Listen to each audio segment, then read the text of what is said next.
quarto ano, tudo bem com vocês? Comigo está bem, espero que estejam bem com vocês também. Nós vamos agora para a nossa aula de história e nós vamos finalizar, né? Nós já finalizamos nosso conteúdo de português, de matemática e geografia, então agora nós vamos finalizar o conteúdo de história. Nós vamos ter duas partes nessa aula, tá bom? A professora vai dividir o vídeo em duas partes, tá bom? Mas você pode fazer com calma, com tranquilidade, pausando e voltando sempre que você precisar, tá bom? Vocês estão se cuidando? Não esqueçam de usar o álcool gel e lavar as mãos com frequência, assim como nós combinamos nas outras aulas, tá bom, meus amores? Sempre higienizando. Então, a página que nós iremos fazer a primeira parte é na página 118, tudo bem? Então, vou aguardar vocês pegarem a apostila e acompanhar a aula com a professora. Olha, deixa eu mostrar para vocês aqui, tá vendo? Morrendo de saudade, então a professora resolveu, então, colocar a fotografia de vocês. Isso é para mostrar o quanto a professora está com saudade. Agora vamos para a nossa aula. Olá, meus amores! Voltamos agora com a nossa aula de história. A nossa aula de história, ela terá duas partes, tá bom? Para não ficar muito extensa uma só, a prova vai dividir em duas partes. E aí nós já conseguimos finalizar também essa matéria, ok, meus amores? Então vamos lá para a página 118, acompanhe a professora na leitura. Bom, nas aulas anteriores você conheceu povos que viviam em diversos lugares do mundo no século XV e aprendeu algumas das características de seu modo de vida naquela época. Nas aulas deste módulo, você verá como alguns desses povos se encontraram e o que esses encontros têm a ver com a terra que hoje chamamos Brasil. Observe a imagem abaixo e leia a legenda e depois responda as questões. Então, pessoal, vejam. Nós trabalhamos lá, no módulo passado, nós trabalhamos sobre o grupo de caçadores, coletores, pescadores. Depois, mais adiante, daqueles grupos que faziam cerâmicas e os agricultores, né? Naquela época, lembram? Eles iam de um lugar para o outro, enquanto a terra oferecesse recursos para sua sobrevivência, que eram chamados de nômades, lembra? E depois, com a prática da agricultura, começaram a ser chamados de sedentários, ok? Então, foi isso que nós vimos no módulo anterior, tá? Nas aulas desse módulo, você vai ver como alguns povos se encontraram, né? E esses encontros têm a ver com a terra que hoje chamamos de Brasil. Mas por que chamamos Brasil? Será que a nossa terra nem sempre teve esse nome? Sim, mas na frente vocês vão descobrir sobre isso, tá bom? Nas próximas apostilas nós vamos descobrir. Aí nós temos uma imagem, vejam, que é o desembarque de Cabral, em Porto Seguro, tá? Vejam aqui a legenda, ó, desembarque de Cabral em Porto Seguro, pintura de Oscar Pereira da Silva, 1922. É claro que essa imagem que aconteceu isso lá para os meados de 1500, tá? Não em 1922. 1922 foi quando foi feita essa pintura, esse quadro, tá bom? Não vão confundir isso, ok? Então vamos lá, trocar ideias. Qual é a cena representada na imagem acima? Justifique. O quadro mostra o encontro de dois povos diferentes. Como lhe parece esse encontro? Quem você imagina que são as pessoas retratadas na pintura? Bom, pessoal, observando a imagem, nós podemos ver que aqui, ó, nessa parte territorial, tá? Nós temos quem? nós temos os índios, tá? Que eram os moradores da nossa terra, que hoje, atualmente, é chamada de Brasil, tá? Então, nós estamos vendo o que aqui, ó, sobre o mar, chegando no mar? Algumas caravelas, tá? Algumas estão bem longe, tá? Ainda próximo, né? Já da praia aqui. E nós vemos também aqui bem próximo. Essa daqui é uma embarcação menor do que aquelas que estão lá atrás. Então, nós estamos aqui bem próximo já da terra, essa embarcação menor, tá? Então, aprova e deixar um vídeo no final para vocês que conta um pouco sobre as caravelas, tá? Lá vai explicar um pouquinho e vai mostrar também os compartimentos, onde que eles levavam os mantimentos, quem era responsável pelas caravelas. É bem bacana de assistir, tá? Vale a pena. Então, voltando na imagem. A gente sabe que as pessoas que estão ali no litoral, na parte terrestre, são os índios, tá bom? São aqueles que já habitavam no nosso território. E quem está chegando? É o povo europeu. No caso aqui, os portugueses, ok? Vamos para a página 119. Um país chamado Portugal. No módulo anterior, você conheceu algumas nações europeias do século XV. Vamos nos deter agora em uma delas, Portugal. Observe o mapa. Então, vocês têm um mapa aqui com a localização de Portugal. Vejam aqui a setinha da professora, tá? A localização de Portugal. Deixa eu colocar um risquinho aqui para vocês. Então, aqui, ó, é a localização de Portugal. Ok, pessoal? Tá? E aqui, ó, é a localização do Brasil, tá bom, pessoal? Aqui é a localização do Brasil. Portugal fica aqui no continente europeu. E no outro território brasileiro, tá? Está quem? O Brasil, na América do Sul, ok? No século XV, os portugueses viviam sob um sistema político chamado monarquia. Isso significa que eles eram governados por um rei. A professora explicou também lá atrás o que é monarquia. Na época, o rei queria transformar o país em um dos mais ricos da Europa. Uma das maneiras de conseguir isso era investindo em viagens marítimas para conquistar ilhas e terras, que, segundo a descrição de antigos viajantes árabes, eram fonte de produtos muito valiosos na época.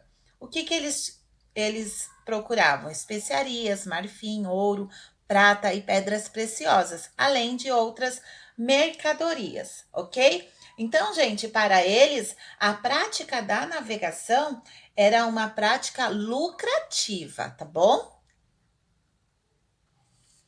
Agora na página 120. Com esses objetivos, os portugueses iniciaram viagens marítimas para explorar e conquistar territórios, expandir o comércio e obter lucro para aumentar o patrimônio da coroa, tá? Então, pessoal, aqui na verdade estava tudo centralizado na coroa, ok? Tudo centralizado aonde? Na coroa.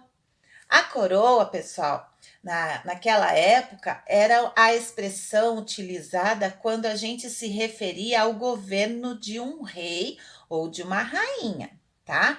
Então, era para enriquecê-los cada vez mais. Então, logo abaixo, nós vamos conhecer as especiarias, tá? Então, olha aqui, ó, patrimônio, aqui tem os significados para quem tem dúvida, e a coroa, tá bom? O que são especiarias? As especiarias eram principalmente as ervas e plantas que conhecemos atualmente como temperos, ok? Canela, cravo, pimenta, noz moscada, etc. Hoje, compramos esses produtos na maioria dos mercados, mas lá no século XV, eles eram muito difíceis de encontrar, por isso que eram valiosos, tá, pessoal? Nessa época não havia geladeira e as especiarias ajudavam a conservar os alimentos. Cá entre nós, como elas têm gosto e cheiro acentuados, eram também usadas para disfarçar o sabor de alguma comida que já estivesse estragada. Tempos difíceis aqueles, né? Então, nós temos aqui a pimenta do reino, a baunilha, o cravo da Índia, a noz moscada e a canela. Tinha outros, tá? Aqui embaixo tem o gengibre, mas também tinha outros, pessoal. A disputa pelo lucrativo comércio de especiarias foi um dos motivos pelos quais se iniciaram as navegações, tá? Portugal e Espanha tentavam encontrar uma rota que os levassem ao extremo oriente, onde podiam encontrar as especiarias, sem que tivessem de enfrentar árabes e italianos, que dominavam o comércio desses produtos e a rota que até então se conhecia para chegar a eles. Então vamos lá. Então, pessoal, aqui eles não tinham explorado essa parte marítima para chegar até o Oriente. Foi um grande desafio para eles, tá? Vamos para a próxima página, as navegações. Vamos falar um pouco sobre as navegações. Desde o início do século XV, ou seja, por volta de 1415, as embarcações... Opa, caiu minha apostila. As embarcações portuguesas já navegavam pelo Oceano Atlântico, tá? Então, aqui, ó, nós temos outro quadro. Esse quadro já foi feito pelo Martim Afonso de Souza. Desculpa. Esse quadro foi feito pelo Benedito Calixto, tá? Aqui foi o desembarque, tá? É o desembarque de Martim Afonso de Souza. Pessoal, desculpa, a professora trocou. Então, mas a pintura desse quadro foi feita por Benedito Calixto no ano de 1881. A tela, o quadro, a pintura é que foi feita no ano de 1881. Tudo bem? Essa pintura, ela mostra o desembarque, né, de Martim Afonso de Souza. Olha que interessante. Vamos aqui à leitura. Para os padrões da época, isso era um grande feito, pois ainda se conhecia muito pouco sobre os oceanos e as antigas histórias, algumas bem amedrontadoras, povoavam as mentes de muitos portugueses. As pessoas daquela época acreditavam em lendas que relatavam a existência de monstros marinhos, homens sem cabeça e lugares de muita escuridão, onde os navios poderiam naufragar misteriosamente, envoltos em ondas medonhas ou em águas ferventes. Então veja aqui essa pintura aqui falando sobre a caça de criaturas marinhas de Jan van der Steur. Falei inglês, pessoal, porque eu não sei falar essa palavra, esse nome. A imagem ilustra as lendas da época que contavam histórias sobre criaturas monstruosas que atacavam as embarcações. Por muito tempo, os viajantes acreditaram nessas lendas. Se vocês estivessem comigo aqui, vocês iriam me ensinar a falar essa palavra, esse nome. Então, pessoal, como eles não conheciam muito essa parte de navegação, tá? Então, observe, como eles não conheciam, eles não tinham noção da direção que eles tomavam, tá? Então, aqui, presta atenção, nesse texto fala que eles eles acreditavam nessas histórias que falavam, tá? Essas histórias medonhas. Tá? Então, por quê? Porque eles não conheciam os oceanos, eles não tinham todo o conhecimento dos oceanos. Então, por exemplo, todas as embarcações que saíam e não retornavam, eles acreditavam que elas teriam sido atacadas por esses monstros, por isso que eles não voltavam, entendeu? Eles acreditavam que existia monstros marinhos, homens sem cabeça, que atacavam essas embarcações que não retornavam, tá? Mas não, na verdade, isso não era isso que acontecia, ok? A verdade é que eles, como eles não tinham o conhecimento dos oceanos, eles acabavam se perdendo no mar, né? Ou por causa de algum acidente, as embarcações afundavam, enfim, alguma coisa acontecia, tá? Ou eles iam parar em lugares bem distantes e não sabiam voltar, mas não existia monstros marinhos, nem homem sem cabeça, nada disso, ok? Imagina, né, pessoal? Continuando a leitura. Contudo, quanto mais viajavam, mais experiência os portugueses adquiriam, tá? Então, assim, eles iam aprendendo. Quanto mais eles navegavam, eles iam aprendendo com as experiências que eles iam tendo no caminho. Eles aprendiam sobre as correntes marítimas, as correntes de ventos, desenhavam mapas e, aprimorando as informações e as técnicas de navegação, afastavam então esses antigos medos. Então, quando eles começaram a fazer essas anotações sobre as técnicas de navegação, quando eles começaram a descobrir as posições dos ventos, os horários mais ou menos, né? As correntes marítimas. Então, aí eles começaram a ir perdendo esse medo, tá? Então, quanto mais eles saíam para navegar, mais eles anotavam os caminhos.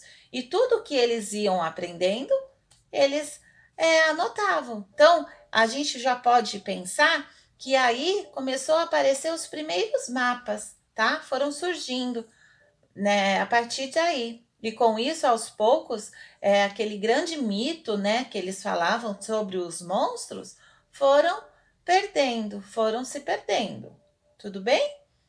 Então, olha lá. Entre os anos de 1419 e 1429, os portugueses conquistaram as Ilhas Madeira, Açores e Canárias, no Oceano Atlântico, em direção ao atual Brasil, como você pode observar no mapa, tá? O mapa aqui fala do Mar dos Sargastos, tá? Observem aí que nós temos aqui, ó, aonde fica Portugal. Aqui são as ilhas, tá? Que eles passaram, ok? Vamos continuar a leitura. Com o sucesso dessas expedições, os portugueses continuaram a buscar territórios para conquistar. Diversas expedições, formadas por grande quantidade de embarcações, equipamentos e pessoas, eram enviadas para explorar o continente africano e outros lugares.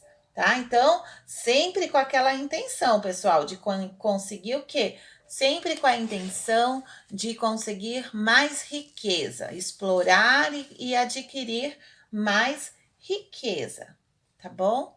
Então vejam aqui que nós temos um outro desenho, uma outra imagem, tá? Vocês têm aí, eu vou diminuir um pouquinho para ver se vocês conseguem ver junto comigo, tá? Essa imagem. Na legenda fala assim: nas Índias Orientais, aportavam navios de lugares como África, Arábia, Pérsia e China, carregados de seda, porcelana, escravos, ouro, especiarias, entre tantos outros produtos. Continuando. Documentos da época contam que no fim do século XV, navegadores portugueses chegaram a viajar em direção às terras que hoje chamamos América, na altura do mar dos Sargassos. Observe a localização no mapa lá da página 122, essa que passou, né, pessoal?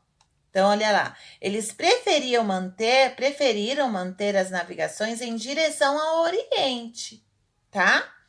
Onde já sabiam que existiam muitos produtos de seu interesse. Então, eles não queriam perder tempo navegando até as Américas, tá? Eles não queriam, então eles queriam ir direto. Então, vamos lá. Portugal chega às Índias. Diversos navegadores estiveram a serviço da coroa portuguesa e enfrentaram os oceanos em busca das Índias,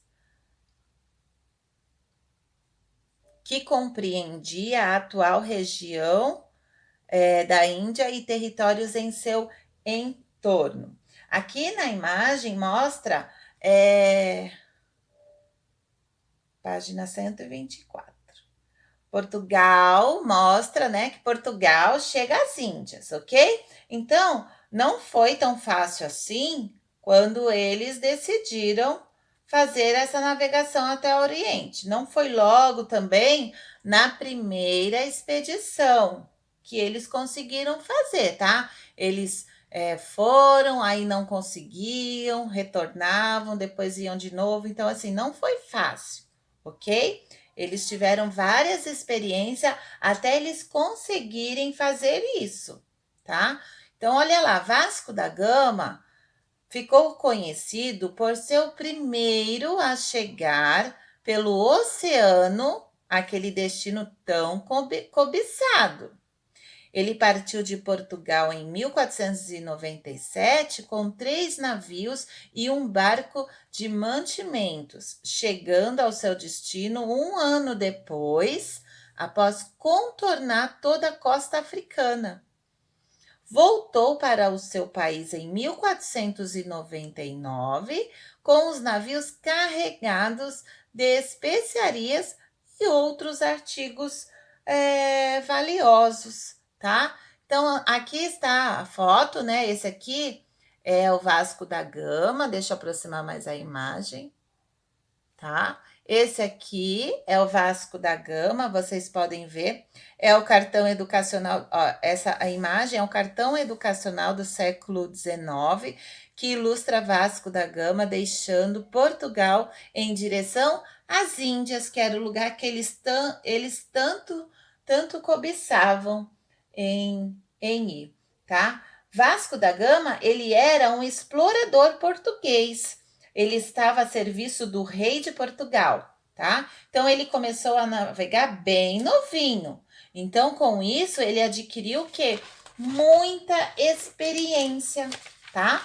Ele era considerado, então, aí, a primeira pessoa a conseguir ter sucesso em navegar saindo lá da Europa até o sudoeste da África. Então, praticamente foi ele quem abriu a rota mercante entre a Europa e a Ásia, tá? Então, ele tem uma importância na história das navegações e dessa exploração do caminho que levava os navegantes da Europa para chegar até a África com segurança. Tá bom, pessoal? A professora toca no celular e ele dá uma tremida, tá bom? Vamos continuar.